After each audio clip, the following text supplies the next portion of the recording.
Going to start again from the top with cosmetics and medications on Passover, on Pesach. And the hanacha that we begin with is, as many people mentioned, that people grow up with the wonderful Ray Blumenkrantz's book, checking items after items after items. And then it seems, as someone said, that in recent years, everything's become mutter. What exactly happened over here?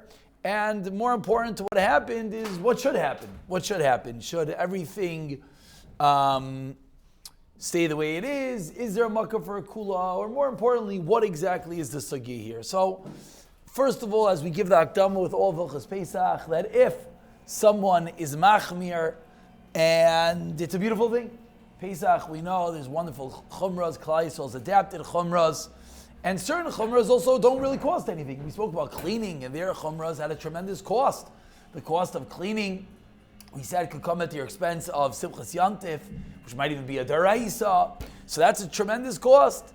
But the cost of, not having your favorite hand lotion, I don't know if it's such a cost. So, and often the whole cost is a little extra work. Okay, so I have this one and I have this one.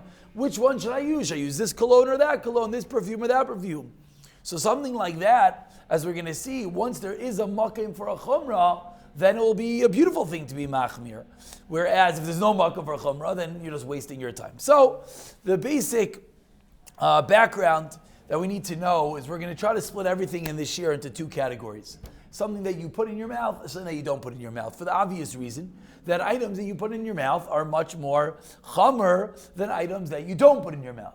All those that are saying, but wait, items you don't put in your mouth. What about sicha kishtiya? There's a Chazon Ish, there's a Bir Halacha, there's a Gemara that says that when you rub something, you anoint yourself with something, your body is porous, it gets absorbed in at some level. That's called shtiya. We'll get there. And of course, chametz is not only aser ba'achila, it's also aser b'hana. So it's not so simple in the world of chametz to say, so you're not eating it, so it's mutter. Because you're still being nene from it. So to understand these two levels, to begin with items that you're not eating, items that you're not ingesting, barring sicha kishtiya, which we're going to have to come back to at the end, barring number one. Barring number two, the shayla. Let's bring out the shayla before we say the halacha. Something called achshave. Achshave, as we're going to speak about in a few minutes, is that even if something is not ra'i, is not fit to eat, if I eat it, that might make it ra'i to eat. What does that mean? That means achshave says this entity is not essentially food, but when I go and I say, I want to eat this item, I just made it into food, which might be one of the reasons where a lot of the chumras are going to come from. But those two items, we're going to have to answer at the end. Those are going to be more shailas for thought, food for thought, as they say. But the basic halacha is going to be, anything that you're not putting in your mouth is going to be mutter. Anything you're not putting in your mouth is going to be mutter. Which means, before you start, any shampoos and lotions and soaps, perfumes and colognes, are all going to be mutter. Good. Anything is not going into your mouth. We'll go the next step is lipstick and mouthwash and toothpaste. You're not swallowing. So maybe it's in this category, maybe not, because that's more like you're saying it's in your mouth, which we'll mention parenthetically, there's stama shayla in the Welt during the year. Does your toothpaste need a hechsher? Many people don't even realize a lot of the toothpastes that they use are not kosher. And so they get all nervous. And this comes from a Har Tzvi, I believe, that says that something that you're not trying to swallow, that you're trying to expel, is not going to be a problem. And many are makel the whole year, and many aren't. So that's something that one has to be mindful of. And that's something that one has to get to, but we'll get there. So category A is anything you're not ingesting is mutter. I point out, you should be careful. Certain items you don't think you're ingesting, but you are. Meaning plates. Plates you might not think you're ingesting, but if you put your food on a plate, that's called ingesting. So ironically, one who says, what's these crazy people with a ksherim on plasticware and on paperware and what's going on, that might be a more serious shayla than a lot of other things. Because if I have a paper plate which has a wheat base coating on it, and I put a boiling hot steak on my paper plate, yes, I know, you just ruined your steak by putting it on a paper plate, but listen, you're on vacation, you had nothing else, so that might be a serious problem, because a lot of it's starch, it's cornstarch sometimes, which is coating these plates, and that could be a problem. So when we say eating, you just have to be a little bit more open-minded when it comes to eating. But anything that you're not eating is going to be mutter. Why? Why is anything you're not eating going to be mutter? So there's basically 3 details that combine to say that your shampoos and your hand lotions and your perfumes and all these items are not to be concerned about, which is number 1, it's not royal achilas kelef. Number 2 is that it's not royal achilas adam. And number 3 is at most what is in there. It's not a bagel inside your thing. It's at most a tarayves, an ingredient of chametz. So when you put all these 3 things together, that is the reason why all these things are going to be mutter. We had mentioned last time, we'll just say quickly because we don't have that much time. The Shulchan Aruch discusses a fascinating case, and of just for the Marmakim Shabbai Taf Mem Beis Sif Dalid called Taryaka, which had in tarayves chametz, and was not fit for human beings. The Shulchan Aruch says you can't eat it, but you could get benefit from it. That's going to be all our items that we're not eating, all our creams and lotions and all these items we're not eating, we're getting benefit from it, is going to be this item that may be, and by the way, all our cases are sveikas. Shulchan Aruch is talking about a case with vadei chametz as a mixture, and that's going to be the reason why these items are going to be mutter. When you get to category B, the plan is category A, category B, a few of those food for thoughts, and then we'll quickly at the end go through a whole quick laundry list of the way that things should fall out. Category B are items that you're going to ingest. So now, items that you're going to ingest, you obviously have to be more careful with, and items that have a good taste, you have to be even more careful with. Because if an item doesn't have a good taste, then that's again going to be called Einoi Ra'ui Lachilas Kelef, because it's disgusting, it's medicine, it's not food. It's not food. Again, those who are wondering, what about this achshave thing? I said once you put it in your mouth, you created food. If anyone has ever tried to chew swallowable Tylenol, has anyone ever tried? No. Has anyone ever taken a bite out of medicine which is meant to be swallowed without a good taste? It is gross. It is powder, it is chalk, and it is disgusting. That is properly gross. So that's Ein Roy Lachilas Kelef. Number 1. What? Again, it's not Roy Lachilas Kelef, it does not have a good taste. Good, number 1. Number 2, again, I did not just say you could take all medications. We're discussing what a medication that you're putting in your mouth is, and then we're going to get down to the halacha. Number 2 is if there is a chametz inside of it, and again, the easiest way to say this is you have a medication. You have your Tylenol. Tylenol is not flavored. So you can open up a book, and it's going to say, not advised for Pesach. Let's say the book says that. Let's just say, I'm not saying if what I just said is true, I don't really know, I didn't look. But let's say the book says that. But now let's understand. Number one, it's not Roy Lachilas Kelef. Number 2, if there is chametz in there, what type of chametz is it going to be? Often, and again, this is not a rule, but this just brings out what you have to be concerned about. It's going to be kitnius. It's going to be starches and whatnot inside, which are used as binding agents. Interestingly enough, as allergens in the world go crazier and crazier, there's much less wheat inside items. It used to be that wheat binders were very common in medications. Nowadays, it's not, because many people are allergic to wheat, all the glucose, all the gluten, thank you, intolerant people. And therefore, it's often going to be kitnius at most. So who cares? We don't eat kitnius, we're Ashkenazim. The answer is, is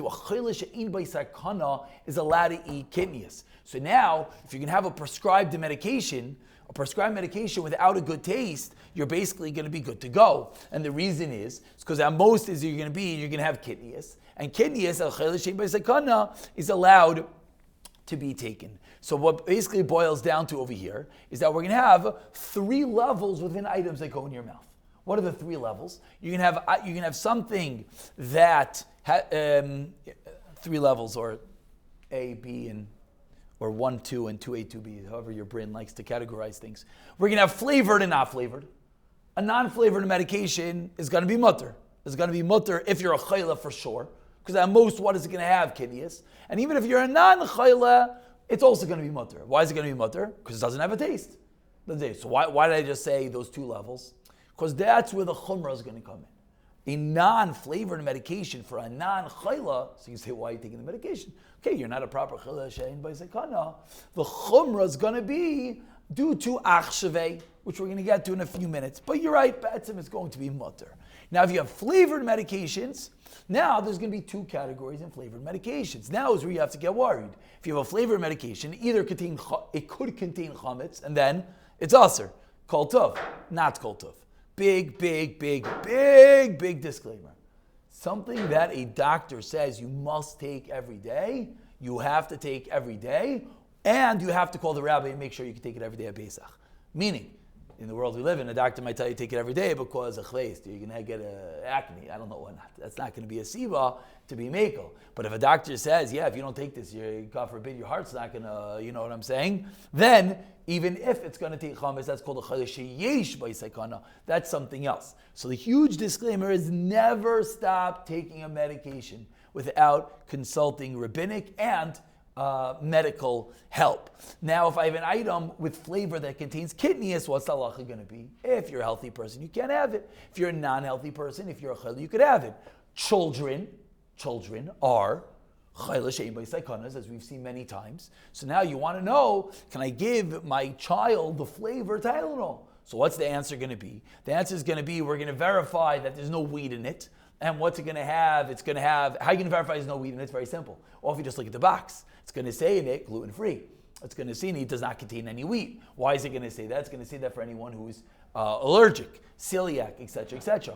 If it doesn't say it on the box, call up the pharmacist. They'll tell you right away what it is. Once you verify that there's no chametz inside, what's it going to have? It's going to have at most kidneys, which is going to be mutter for a chayla she'ein by sekana. Now, is there a chumrah? Of course there's a chumrah. If someone wants to say, I'm going to go out of my way and I'm going to buy the non-flavored one, okay, but maybe your kid won't take it. Okay, I'm going to find the flavored one that doesn't contain anything gewaldic. It's a beautiful thing to do. And matayv manayim. But now, when you're sitting there on the second day of Pesach, and what you have is the flavored grape Tylenol, and you want, first of all, yesh ladin, if that's called a good taste. I don't know, yesh ladin. But anyways, you have the flavored grape Tylenol, and you find out that what does it have? It has no wheat inside. L'chayra, for a chayla, which is a child, it would be room to be makel. We're running, yeah? Medication, is it roy l'achilas adam also, so that's not a problem? Because it's What do you mean? not roy l'achilas kelav and not... What do you mean? What do you mean? It's not roy l'chilas kav. What's not roy l'chilas kav? It's not roy l'chilas adam. So all you need is one to not work out. I don't know what you mean. You have three conditions, we said. Right, you have three conditions. If it's not roy l'achilas kelav, then it's terevis, and if it's not... Again, that's only for items that you're not eating. Items that you're eating automatically are not going to be part of that category because you are consuming them. Now, once you're consuming them, that's why we're going to break it down, whether it has a good taste, it doesn't have a good taste. If it has a good taste, that's called roy l'chilas adam. If it doesn't have a good taste, that's called not roy l'chilas anything. So now, just very quickly, achshav is a massive fight. Achshav means a machshav, this item, to whatever. Again, we don't really have time to discuss this, but l'maisa, roiv paiskim say that achshav is not a problem, and therefore you could take anything without a good taste. Again, I did not just do that question justice, but we're running out of time. And now you can understand, now you want to know, should I be machmir on lotions? That's like a double chumrah. You're using achshaveh, because it definitely doesn't have a good taste, and you're using together with that sicha kishtiya, which not so pashit that we're going to be machmir like that either. But again, definitely would be a makom if someone wants to be machmir. Pesach is beautiful to be machmir. Finally, as we mentioned, we didn't mention, alcohol-based perfumes and colognes. Ramesha made this famous in Arachaim Chelik Gimel Siman Samach Beis. The Ramesha says you could you could distill it, you could get the chametz out of it, and Ramesha says one should be machmir, and that's going to be perfumes and colognes, anything that potentially contain alcohol inside of it. Lamaisa, many paiskim argue with the Ramesha whether one needs to be machmir. No, you don't need to be machmir. Definitely would be nice to be machmir. That would be a good reason to have one of these books and one of these lists to check. Again, you have two perfumes, two colognes, two this, and one is on and one is not. Why would one? Now the reason is even if it contains alcohol, there's different types of alcohol that it could contain. It could depend on which type of the world it come from. Not all alcohols contain starch. A lot of alcohols nowadays are synthetic alcohols, and therefore not every perfume, even if it contains alcohol, is going to be chametz. So that's why these lists do very serious research. So just to run through the basic categories, what's going to come out is if I have a tasteless medication, it's going to be mutter. there's going to be a makam l'chumra, but it's going to be mutter. If I have a tasteful medication, that's going to be aser. It's going to be aser unless proper chayla, doctor advises, etc. Creams, lotions, deodorants, and soaps are all going to be mutter. Again, double chumrah. If someone wants to be machmir for sichel kishtiya, perfumes and colognes are going to be mutter. Ramesha is machmir, and again, definitely makayim lahachmir. Mouthwash, and toothpaste and lipstick, so they go in the mouth. They have a good taste. Lipstick is designed with a good taste because it goes in your mouth. Many are machmir, many are mekel. Many are mekel for what reason? Because even during the year they're mekel because you're not trying to eat it. When it comes to lipstick, what many advise is just to shave off the top little bit that was used during the year, that goes into your mouth during the year, and then you could use it. Some just say buy a new one for Pesach. Even though it's the same type of lipstick, buy a new one for a Pesach. Plastic plates, cups, and cutlery, there's nothing to worry about. Paper plates, paper cups, yeah, I guess so. And napkins, there's definitely a makam lahachmir, as often they do have coatings. I don't know if that still exists nowadays. That used to be the mitzias, maybe the mitzias did change, maybe the mitzias doesn't change, but that would be a chumrah, or maybe just not to use boiling hot foods on top of it. And finally, vitamins are a shver sugya. If they have taste, then it's not so pashit. But if it doesn't have taste, then lamaisa, you could be makel like the other things. Prenatal vitamins are a very common case that is a makam to be makel, as their doctor tells you to take it, and it's sometimes hard to find the ones without the stuff inside of it, and it does not have a taste. So even though there might be a chumrah, but for the prenatal, for the doctor, for the thing, that would be the makam to be machmer. I'll end